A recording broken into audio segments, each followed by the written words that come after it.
If there's one thing we've learned about business and life, it's that people are the X factor. They constantly surprise us, both in amazing ways and not so much. We're Ben and Syya, and welcome to the Gnaw on This Business Bytes podcast. This show is all about real life things we all deal with every day, how they relate to business, and how to make some sense out of our daily chaos. Welcome to the show.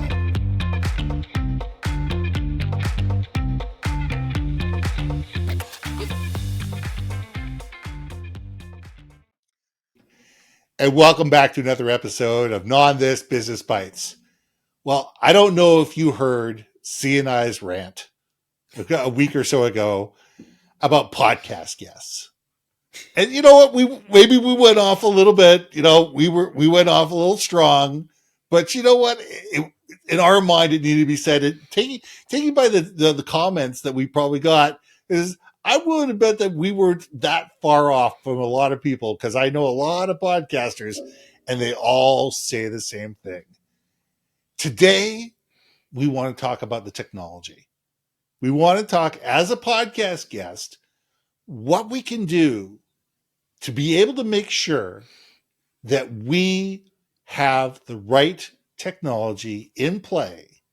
And it doesn't have to cost us a fortune, but to be able to make sure that we present ourselves in the best light and the best sound possible to be that great guest on a show. So, Syya, let's gnaw on this. Oh, look, peoples, you heard it from me all the time. If you're going to be a guest a lot, understand there's a very big difference between being a guest on a live stream and a podcast and a Zoom call. Yes. Okay. I see too many people treating live streams and podcasts like a Zoom call. And to me, it diminishes the content greatly. Mm-hmm. Because yes, it's a conversation, but it's still meant to edify, entertain, right? Engage. So Zoom calls to me are usually meetings. We have an action item. We're doing something. We're doing a task, collaborating on something. A live stream podcast is usually meant to entertain in a conversational way. That's going to be interesting. Interesting is a key word here. But here's the fun part. If you're doing a collaboration over Zoom and you're doing work, you don't care what you guys look like, and you don't care what you sound like, because that's not the priority. You're working on, I don't know, some TPS report that you guys got to fill out. Okay. But if you're doing a live streaming podcast, guess what? Your priority should be how you look and how you sound. That's my thesis for today. I'll never forget. I had just started a podcast about 5-6 years ago. And I'd landed a fairly prominent guest who was a worldwide speaker. And he said, "Yeah, I'd love to be on your show. I love what you're doing. Love to be on your show. Do it." So he booked the meeting, and I said, "Great, wonderful."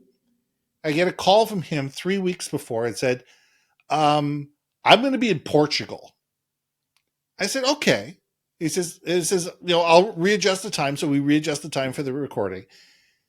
But what he didn't tell me was he was going to be on his cell phone in a museum that was built into a cave. It was the most echoey, staticky podcast. What I should have done, and this is on me, I should have said, "Look, why don't we reschedule this for when you're back, when you're in your studio?" Because this guy has a studio that was like a cockpit. I think he had 4 different cameras, 2 different mics.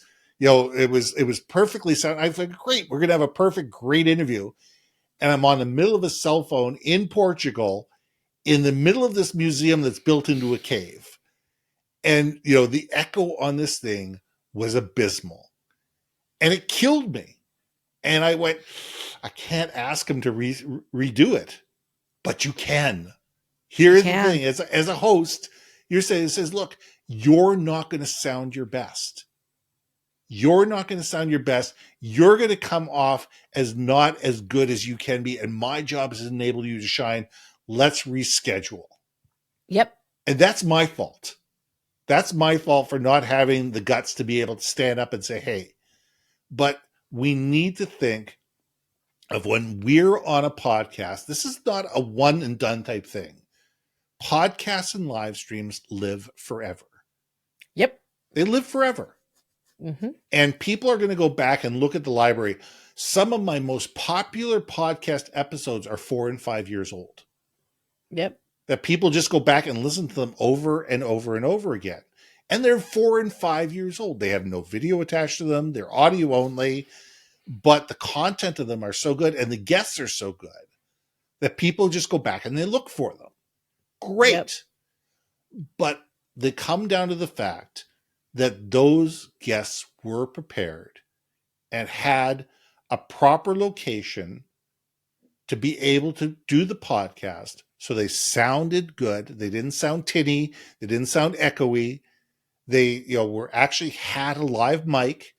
They actually had earphones in, and they were in a quiet place, and they weren't on Wi-Fi. They were actually hardwired, or if they were on Wi-Fi, they were right next to the router so they could have steady stream. And it's those simple little things. It's those simple little things. You know what?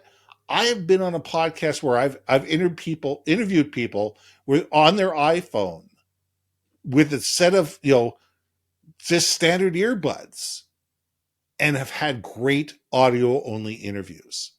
That is the critical component here, guys. You don't have to spend a lot of money to look and sound good. You do not. You could use your phone if your phone is newer. Okay. It doesn't take, you could even put your phone, if you have to use your phone, on like a bookshelf or whatever, and just leaning it up against. And so you could get in a proper position and just do what you need to do. Put your earbuds in. And by the way, I get this question all the time, Ben. Well, I've got a microphone. Why do I need an earbud? I'm using my laptop speaker. So do you want to answer that question, or shall I? You can, but it sounds to echo, echo, echo, echo, echo. Yeah, you may not hear your own echo, but we can hear it, and it makes it unlistenable. It makes you unlistenable. So guys, you can get, and I actually still have it. This is, I stole from Avis. I don't know how I don't even use Avis, so I don't even know how I got it. I loathe to think I might have stole out of someone else's ear.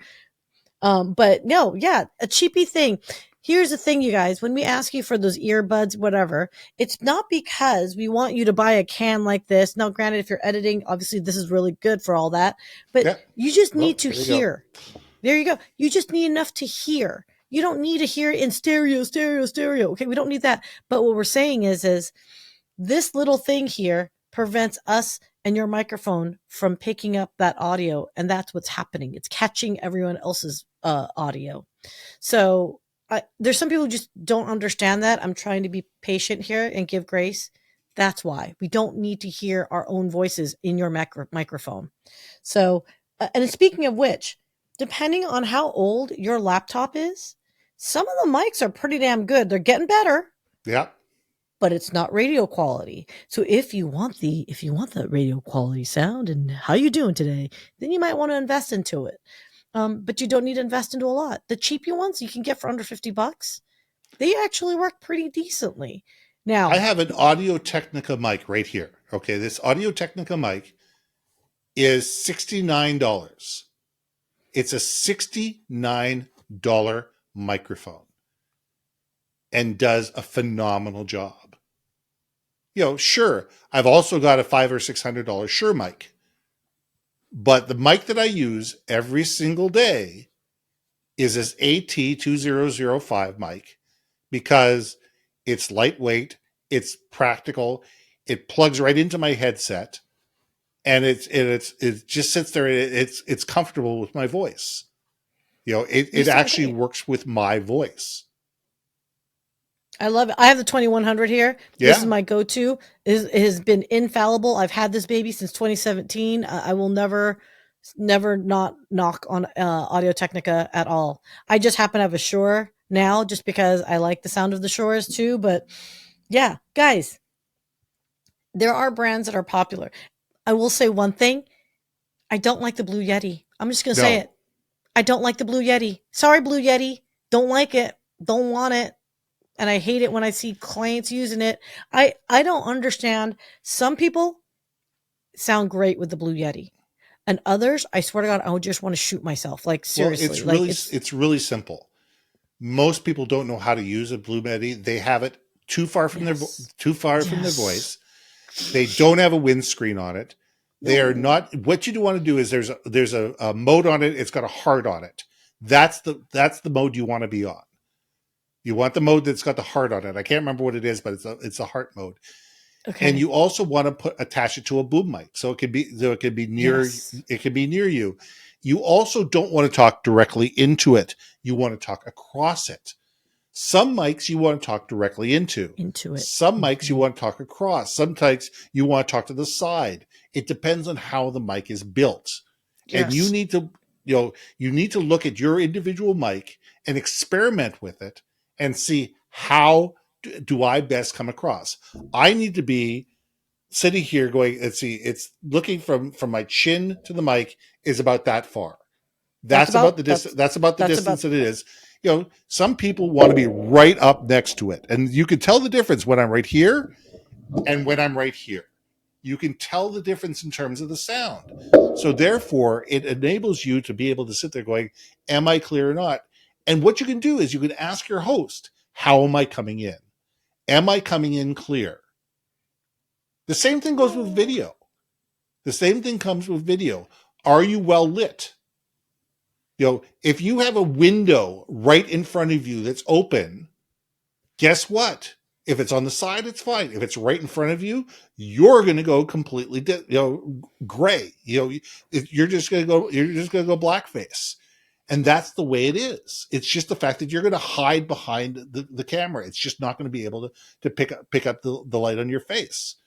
The best the sorry if the light's behind you, you want to have the light on your face, but if the light's behind you, all you're going to do is your face is going to be in shadow. So you need to take a look and say, where is the light source? I've got two LED lights, one on either side of me, and I got a great big par can in front of me. Guess what? I bought these over years. And mm-hmm.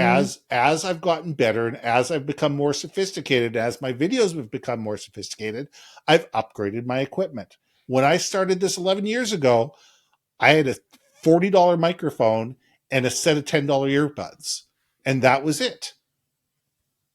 So we need to sit there and say we don't need to spend a fortune, but we need to put ourselves in a position where we can be heard, we can be seen, and we don't sound all tinny and echoey. No, and look, you don't have to be technically savvy either. Let me be very clear on this too, because I see people like, "Oh, I just spent $5,000 worth of equipment. I don't know how to plug it in." I'm like, "Why the hell would you do this? Why would you do that?" I get it. People like their gadgets. They also want to look good and sound good and all that stuff. But understand, just because you can buy a Lamborghini doesn't mean you know how to drive a Lamborghini.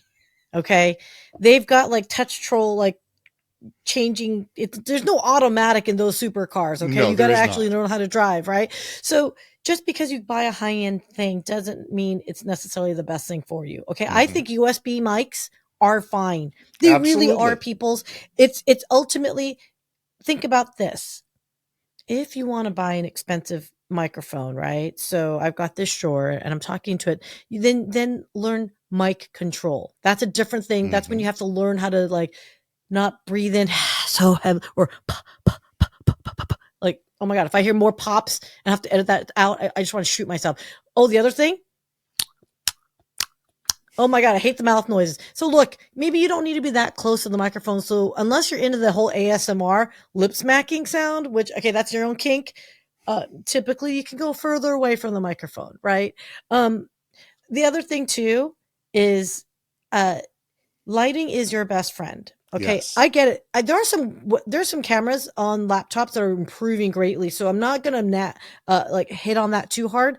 But if you're using an older laptop and you also don't clean your webcam like window often, you're gonna look worse than the Star Trek hazy filter that they used to put on for the women when they were all pretty. You would just look like one big blur. Like You look like that 80s like glass that, back in the day that you can't see through. But okay, so on the contact of lighting, one ring light will do you good, guys. Absolutely. I get it. And here's the other thing. Even if you're traveling, for example, and you're in a hotel, you could literally use the lamps around you to achieve the lighting effects you need. So for those that are really on a budget or you're just not sure, I've actually said this many times. Hey, do you have a lamp in the other room? You can just pull over for a moment, then let us move it around and let's adjust it. And you'd be surprised. Light is light. Now, granted, mostly it's yellowy lighting or it's that weird harsh, like the spiral light that we all have to do now. Yeah. A lamp shade. You guys, again, like I've done this to even my own lights when I think it's too like bright. Like I'll put like what do you call that, paper towel over it. Yeah. Just to soften the lighting up, right? I get it. Don't leave it there too long, especially if your light bulb gets hot. Then you're gonna set the house on fire. So don't do that too long. But it's good for the duration of an hour. Trust me, it'll be fine. But anyway, so yeah, lighting, the sound of your voice with microphones, hearing. So make sure you get an earplug. And camera, you can get all that for under $100. I kid you not, $100 just to get a decent setup. And then as you progress, as you start making, I guess you monetize, or either people pay you or you're getting business as a result, right? Or you're selling books, then maybe invest in a little bit more as you go. So that's my, I know we went hella long on this, but it's just so important, part two, to understand that the hardware is just as important as the words you use, because ain't no one listen to you if they can't hear you. And that's the words to end this then. So I'm Ben. I'm Syya. And we'll see you soon. Hey. Thanks for listening to another episode of Gnaw on This, Business Bytes. If you liked what you heard, we most humbly ask that you like, share, and hit that subscribe button. And if you want to communicate more effectively within your organization, contact Ben at yourbrandmarketing.com or me at brilliantbeammedia.com. We can help you build your community, brand awareness, and personality through digital content and podcasting. We cannot wait to hear from you. So see you next week for another episode of Gnaw on This, Business Bytes.